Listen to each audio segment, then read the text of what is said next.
Well, I understand India no longer is going to be buying oil from Russia. I'm Austin Westfall. The New York Times has this. India is saying that it will keep purchasing cheap oil from Russia despite a threat of penalties from President Trump. Bharat की government झुकी नहीं है। हमने अपना जो तेल है जो रशिया से खरीद रहे थे उसको इंक्रीज कर दिया है, डिक्रीज नहीं किया है। नरेंद्र मोदी को धमकाया गया, डराया गया, कभी पाकिस्तान की सपोर्ट ली गई, लेकिन फिर भी नरेंद्र मोदी नहीं डगमगाया।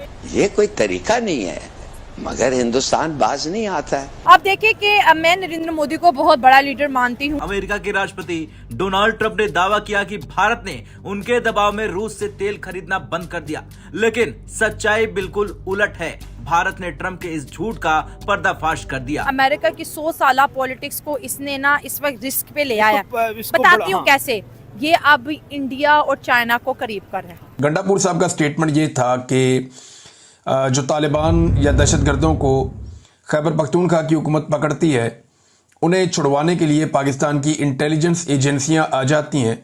अब ये बयान तो दिया अली अमीन गंडापुर ने और इस बयान को भारत लेकर चला गया फैटफ में। हम तो बात करना चाहते हैं ना भारत से, वो तो हमसे बात भी नहीं करना चाहते। सर वो कह तो रहे हैं कि हाफिज सईद मसूद अजहर दे तो बात कर लो। दूसरी बात ये है कि ईरान ने भी बयान दे दिया है, ईरान भी मैदान और खुल के मैदान में आया है इंडिया की फेवर में और अमेरिका के अगेंस्ट उन्होंने कहा कि हम तो भाई ट्रेड भी करेंगे, हम तो ऑयल भी देंगे। जहां पर भारत ने एक्सपोज किया है डोनाल्ड ट्रंप के झूठ को। हेलो फ्रेंड्स, जय हिंद। हिंदुस्तान स्पेशल में आपका स्वागत है दोस्तों। अमेरिकी राष्ट्रपति डोनाल्ड ट्रंप की जुर्माने की धमकियों के बावजूद भारत रूस से तेल खरीदना जारी रखेगा। भारत सरकार के सूत्रों ने बताया कि ये दीर्घकालीन तेल अनुबंध है।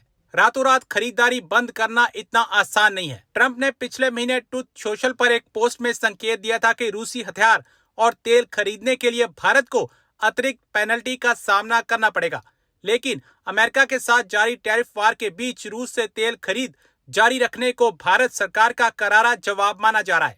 भारत रूसी कच्चे तेल का सबसे बड़ा खरीदार है। सरकारी सूत्रों ने स्पष्ट किया है कि रूस से तेल आयात पर कोई रोक नहीं लगेगी। भारत की ऊर्जा खरीद राष्ट्रीय हितों और बाजार की ताकतों पर आधारित है। भारतीय तेल कंपनियों द्वारा रूसी आयात रोकने की कोई रिपोर्ट नहीं है। कुछ रिपोर्ट में कहा गया था कि भारत रिफाइनरियों ने पिछले सप्ताह रूसी तेल खरीदना बंद कर दिया है, लेकिन IANS के सूत्रों के हवाले से बताया गया कि चारों रिफाइनरियों नियमित रूप से मांग के आधार पर रूसी तेल खरीदती हैं। नरेंद्र मोदी को धमकाया गया, डराया गया, कभी पाकिस्तान की सपोर्ट ली गई, कभी अफगानिस्तान की सपोर्ट ली गई, कभी रशिया और चाइना के साथ सपोर्ट ली गई, लेकिन फिर भी नरेंद्र मोदी नहीं डगमगाया।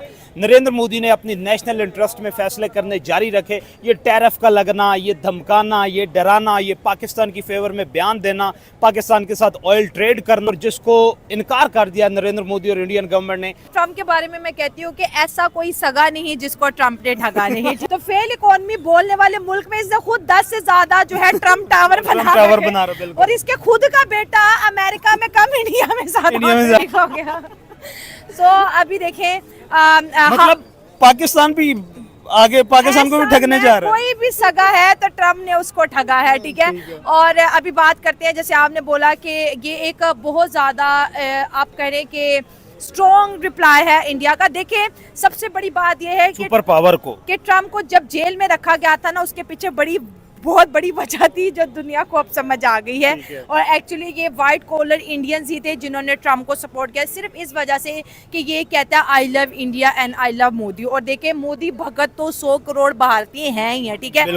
और अब जो है ये जिस तरह से एक्चुअली आप देखिएगा, मेरी बात आप नोट कर ले, ट्रम्प जो है वर्ल्ड की सबसे बड़ी करप्शन करने के लिए अमेरिका आया है, ठीक हो गया। करप्शन करने के लिए वो भी ट्रम्प, यस। और ये दुनिया की इतनी बड़ी करप्शन होगी कि आज से पहले किसी ने नहीं की होगी। एलैबोरेट करें इसको। आप देखिए जिस तरह से इसको पहले कैसीनो और दूसरे मामला के अंदर किया, बिटकॉइन के अंदर, यस, और ट्रम्प करेंसी, और ये सारे मामला करने आए जिसकी वजह से ये खुद अमेरिका को 100 साल पीछे धकेल चुका है। ये जो बाइडन पे इल्जाम लगाता था और अपनी पिछली हुकूमतों पे इल्जाम लगाता था ना, आप देखें कि 100 साल पीछे जा चुका है अमेरिका। इस वक्त का अमेरिका ट्रम्प की वजह से। अब ये 1 साल का नुकसान है, अब आगे आप देखते चले जाएं। अब देखिए कि मैं नरेंद्र मोदी को बहुत बड़ा लीडर मानती हूँ, और देखिए राहुल गांधी ने तो अपनी पॉलिटिक्स की नरेंद्र मोदी को प्रेशराइज करके। नरेंद्र मोदी अच्छे से जानते हैं कि ट्रम्प बहुत ईगोइस्ट है। हाँ, ये तो इसमें तो कोई शक बहुत ईगोइस्ट है, और इस ईगोइस्ट की वजह से इसको जो है एलॉन मस्क ने बाय बाय बोल दिया। अब आपने बोली कि सुखोई 57 की हमने बात की।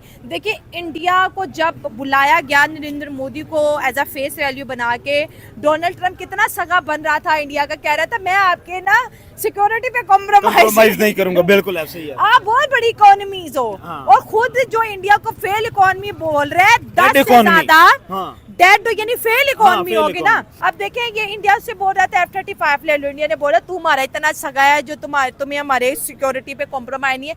नरेंद्र मोदी ने बोला ठीक है हम इस पे सोचते हैं। ठीक है, एक क्वेश्चन कि इंडिया की मैंने 78 ईयर्स की हिस्ट्री देखी है। इंडिया ने कभी भी, आप ये कह लें कि अल्टीमेट या फाइनल वेपन कोई भी जो है वो इंडिया से नहीं खरीदा, अमेरिका से नहीं खरीदा। रीजन क्या है इसके पीछे? क्योंकि अमेरिका हमेशा उस चीज में एक तो मॉडिफिकेशन करने नहीं देता, ठीक है, और ये हमेशा कमांड अपने हाथ में रखता है। लेकिन रशिया के साथ F-35 का भी यही सीन है। यही सीन है, ये हमें F-16 दी, हम मॉडिफिकेशन नहीं कर सकते। तो ये अब देखिए इंडिया ने जो रशिया से लिए ना, उनकी ये पॉलिसीज होती है कि हम आपके मुताबिक इसको अपग्रेड भी कर देंगे और आप अपने मुताबिक इसको मॉडिफाई कर सकते हो। मेड इन इंडिया भी। और जितने भी रशिया और इंडिया की चीजें आप देखिए, इंडिया ने उसको अपने लेवल पे अपग्रेड किया है उनकी आर्मी के रिक्वायरमेंट के मुताबिक।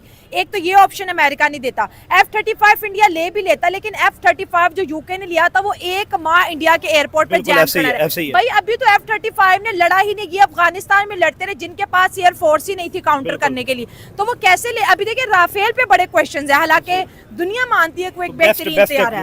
ठीक है, अब वॉर के अंदर कुछ भी हालात हो सकते हैं। ठीक है, उनसे नहीं ऑपरेट हुआ या कोई टेक्निकल ग्लिच आ गया था, वो एक अलग मैटर जिसको इंडिया की एयरफोर्स देख रही है। ठीक है, तो F-35 के लिए प्रेशराइज करना। सबसे बड़ी मुझे लगता है ट्रम्प की बेवकूफ़ी ये है कि ये इंडिया को स्टॉप कर रहा है कि रशिया से आप तेल नहीं खरीदो, आप ईरान से नहीं खरीदो।